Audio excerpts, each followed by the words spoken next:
গাইবান্ধার ফুলছড়িতে ব্রহ্মপুত্র নদে নতুন করে ভাঙন শুরু হয়েছে। এতে করে উদ্বেগ বাড়ছে নদ তীরবর্তী মানুষের মধ্যে। বিশেষ করে নদটির তীরে অবস্থিত বালাসী ফেরিঘাট টার্মিনাল ভাঙনের ঝুঁকিতে পড়েছে। প্রায় 157 কোটি টাকার এই স্থাপনাটির মাত্র 15 মিটার দূরে ভাঙছে নদ। অন্যদিকে চরের ফসলি জমি নদে বিলীন হয়ে যাচ্ছে। স্থানীয়রা বলছেন, ভাঙন রোধের স্থায়ী সমাধান করা হচ্ছে না। পানি উন্নয়ন বোর্ড দায়সারাভাবে ব্লক ফেলে ভাঙন রোধের চেষ্টা করেছে। প্রায় 2 মাস আগে হঠাৎ করে এই এলাকায় নদের ভাঙন শুরু হয়। প্রথম ধাক্কায় টার্মিনাল সংলগ্ন প্রায় 100 মিটার এলাকা ব্রহ্মপুত্রের গর্ভে বিলীন হয়ে যায়। এরপর কয়েকদিন আগে আবারও প্রায় 40 মিটার জায়গা নদে ভেঙে পড়ে। ভাঙন অব্যাহত থাকায় লঞ্চ টার্মিনাল, দোকানপাট, গুদামঘর সহ বিভিন্ন স্থাপনা হুমকির মুখে পড়েছে। জানা গেছে 2021 সালে বালাসী ফেরিঘাট টার্মিনাল নির্মিত হয়। তবে নাব্যতার সংকটের কারণে 2024 সাল থেকে এই টার্মিনালে লঞ্চ চলাচল বন্ধ আছে। গাইবান্ধা পানি উন্নয়ন বোর্ডের নির্বাহী প্রকৌশলী মোহাম্মদ শরীফুল ইসলাম বলেন, ভাঙন রোধে আমরা ব্যবস্থা নেওয়ার চেষ্টা করেছি। বিষয়টি ঊর্ধ্বতন কর্তৃপক্ষকে জানানো হয়েছে। সংশ্লিষ্ট প্রকৌশলীরা ইতোমধ্যে ঘটনাস্থল পরিদর্শন করেছেন এবং দ্রুত প্রয়োজনীয় পদক্ষেপ নেওয়ার পরিকল্পনা রয়েছে। এই প্রায় 3 মাস আগে পানি আরো নিচে চলে গেছিল, প্রায় 4-5 ফিট নিচে। ওই সময় হঠাৎ করে আমরা যেখানে দাঁড়িয়ে আছি, এটাও স্থল ছিল, ব্লক ছিল। হঠাৎ করে 3-4 জায়গায় প্রায় 50 ফিট 60 ফিট করে ডাবে ডেবে গেছে। তারপর পানি উন্নয়ন বোর্ডের কর্মকর্তারা আসলো, বিএডব্লিউডির কর্মকর্তারা আসলো। তারা আমাদের বললো যে এটা খুব অতি শীঘ্রই এটা কাজের একটা ব্যবস্থা করতেছি, কিন্তু আসলে কে করবে না এটাই তো আমরা বুঝতে পারলাম না, এখন পর্যন্ত করলো না। এখন এই যে আমাদের গাইডওয়াল যেটা আছে, যেটা বলতেছে এবারেরা, যে এই গাইডওয়ালটাই মনে হয় ডেবে গেছে। এখন এই যে আমাদের বিএডব্লিউডি এত বড় একটা স্থাপনা আছে, এটা যে কোনো সময় হয়তো ডেবে যেতে পারে, করার নাই যদি পড়ে আসে। আর এই বাঁধটা যদি পড়ে যায়, অনেক কষ্টের বিনিময়ে আমরা এটা করছি, ওই সময় হয়েছে। আবার যদি এটা কোনোভাবে ভেঙে পড়ে যায়, তাহলে দেখা যাবে যে আমাদের পঞ্চগড় ইউনিয়নটা একসময় বিলুপ্তি হয়ে যাবে। আমরা এটা থেকে মুক্তির জন্য আমরা বারবার অনেক আপনাদের মাধ্যমে, অনেক চ্যানেলের মাধ্যমে আমরা জানাইছি, কর্তৃপক্ষকে, গভর্নমেন্টকে জানাইছি। বাংলাদেশ গভর্নমেন্টের কাছে 55 মতো কথা বলছি সবাই, কিন্তু এখন পর্যন্ত কোনো চোখে পড়ার মতো কোনো কার্যক্রম আমরা দেখি নেই। আপনি দেখতে পাচ্ছেন পানিতে, নদীর পানি বাড়তেছে। আর পানির নিচে এখন এগুলো গেলে কি হবে, ভাঙবে না স্রোত বাড়বে, কি হবে এটা আসলে এখন বলা যাচ্ছে না। আমরা আতঙ্কের মুড়েই আসি আর কি। এখানে লক্ষ লক্ষ টাকার ভোল্টার দিছে, তারপরও নদী ভাঙতেছে, মানুষের ফসল নষ্ট হতেছে। এখন কোটি কোটি টাকার সম্পদ হয়ে নষ্ট হয়ে যাচ্ছে। সরকারের কাছে আমাদের একটাই দাবি, এই জায়গাটা ঠিক করা হোক, যেন আরো নদী ভাঙ্গা মানুষজন ক্ষতিগ্রস্ত না হয়। এটাই আমাদের আশা, সরকার যেন ঠিক করে দেয়। দেখা গেছে যে এখন নদী ভাঙ্গা শুরু হয়েছে, আরো ভাঙতে ভাঙতে ওখানে যাবে, আরো ভোল্টার তখন ভেঙে যাবে, তখন আরো ক্ষতি হয়ে যাবে। আমাদের নদীর সাথে যাদের বাড়ি, ওদের বাড়ি ঘর দিয়ে যাবে, আমরা একবারে নিঃস্ব হয়ে যাব। যদি এটা সরকার থেকে যদি ভোল্টার দিয়ে ঠিক করানো যদি হয়, তাহলে আমরা বেঁচে যাব। আর যদি ঠিক করানো না হয়, তাহলে আমাদের এখানে সব বাড়ি ঘর দিয়ে ভেঙে পড়ে যাবে। আমাদের নদী ভাঙন দিন দিন বৃদ্ধি হচ্ছে, যার কারণে দেখা যাচ্ছে যে পারগুলো ধসে পড়তেছে এবং যে সরকারি ভোল্টারগুলো ইউজ করছিল সবগুলো বের হয়ে আসছে। যে বস্তাগুলো ছিল সব ভেসে গেছে। আমাদের যে ভুট্টা জমিন আছে সব ভেঙে যাচ্ছে। সরকারি যে স্থাপনা আছে, কোটি কোটি টাকা ব্যয়ে স্থাপন করা হয়েছিল, সেটা সম্ভবত আমাদের নদীতে চলে যাওয়ার সম্ভাবনা আছে।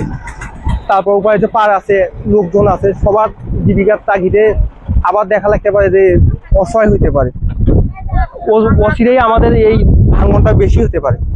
আমাদের প্রশাসনের উচিত যে এদিকে একটু দৃষ্টিক্ষেপ করুক, যাতে এটা একটু দেখে কিভাবে আমাদের এই ইয়াটা রোধ করা যায়, এই ব্যবস্থা যাতে গ্রহণ করে। দেখেন ব্রহ্মপুত্র নদ, এই ব্রহ্মপুত্র নদীটা এই যে ভাঙতেছে, এই যে এখানে পাশেই এই ভবনটা না হলেও 100-200 কোটি টাকা ব্যয় করছে সরকার। এটা ভাঙে গেলে জমি জমা ভাঙতেছে, ভুট্টার ফসল ভাঙতেছে। তারপরে এই এলাকার মধ্যে হাজার হাজার পর্যটন আসি, বেচা কিনা হয়। অনেকজন রিক্সাওয়ালা, বাদামওয়ালা অনেকজন বাসে। এখানে সামনে একটা আন্তর্জেলা ঘাট আছে, পল্টন ঘাট। এই ঘাটটা মনে করেন যে বিলুপ্তি হতেছে। তারপরে লোকজন আসা যাওয়ার খুব সমস্যা হচ্ছে। যাত্রী ওই পাশে যে পার হয়ে ভুট্টার ফসল তোলে, তারা পার হতে পারতেছে না। এই ভুট্টার ভাঙি পড়তেছে, কারো পাও ভাঙতেছে। নৌকাটা অনেক সময় দেখা যায় পল্টনে বাড়ি খেয়ে নৌকার যাত্রী পড়িয়া ঠ্যাং ঠুং ভাঙতেছে। এখানে তো সরকার অবশ্যই উদ্যোগ নেওয়ার কথা। জেলা প্রশাসক, তারপরে ডিসি মহোদয় আসিয়া এনারা কিন্তু দেখি যদি একটু খেয়াল করে এই নদী শাসনের কাজটা করে, তাহলে এখানে হাজার হাজার কোটি টাকা অনেক লোকজন বাঁচবে, জমিগুলো বাঁচবে, ফসল পাবে, অতএব মনে করেন যে অনেক লোক বাঁচবে, জীবিকা নির্বাহ করতে পারবে। এই উত্তরবঙ্গের মুখ এটা যদি আমরা নদী শাসন না করি তো কোনটা করব? এটা অতি তাড়াতাড়ি সরকারের কাছে আমার অনেক জোর আকারের মনে করেন যে আবেদন, যে এটা দ্রুত যেন এই নদীর কাজটা তাড়াতাড়ি সরকার পক্ষ করে, চেষ্টা করে। আমি এই জায়গায় বালাসিঘাটের মানুষ, আমার চরে বাড়ি, আমাদের জমিতে আবাদ লাগাচ্ছি, আমাদের পাশ থেকে বলগেট দিয়ে বালু তোলানো হয়, বালু তোলানোর কারণে আমাদের 4-5 বিঘা মাটি ভুট্টা ছিল, ভুট্টাগুলো নদীতে চলে গেছে। নদীর আর 10টা দিন পরে যদি ভাঙতো আমাদের ভুট্টাগুলো উঠাতে পারতাম। এই বলগেটটা দ্রুত বন্ধ করলে আমাদের জন্য ফসল করার জন্য ভালো হয়, আমাদের চরগুলো টেকে। এগুলো ভাঙতেছে, যদি শাসন করা যায়, যদি ব্রিজ এই জায়গাতে দেওয়া যায়, 4 কিলো মাটি যদি বাঁধে, আমরা অনেক জমি আবাদ করতে পারি। জমি আমাদের যেমন নদীতে প্রায় 60 থেকে 70 বিঘা জমি আছে, আমরা 1 বিঘা মাটি আবাদ করলে দেখা যায় 1 বিঘে খাওয়ানোর আশঙ্কা থাকে না, আমাদের নদী ও জমিটা খায় ফেলায়। আমাদের দাবি নদী শাসন করা, নদীদের জন্য ভালো, আমরা ফসল লাগাইতে পারি, ফসল তুলতে পারি ঘরে। যেন এই সরকারের কাছে এটা দাবি, আমাদের ফসল যেন সঠিকভাবে করতে পারি, সঠিকভাবে ঘরে তুলতে পারি। যেহেতু ওখানে বিআইডব্লিউটির একটা নৌ টার্মিনাল আছে, আমরা এটা নিয়মিত নজরদারিতে রেখেছি। মাঝে মধ্যে ওখান থেকে লোকজন আসে এবং বিআইডব্লিউটির লোকজনও আমাদের সাথে যোগাযোগ করেছেন যেন এই টার্মিনালটা কোনো ক্ষতিগ্রস্ত না হয়। এই কারণে আমরা নিয়মিত ওখানে আমাদের অফিসাররা যায়, আমিও মাঝে মধ্যে ওখানে গিয়ে খোঁজখবর নেই যে এখন কী অবস্থায় আছে। তাতে কিছুদিন আগেও একটু ভাঙন ওখানে দেখা দিয়েছিল, আপাতত তেমন একটা প্রবলেম নেই। যদি বেশি প্রবলেম দেখা দেয় আমরা দ্রুত অ্যাকশন নেব।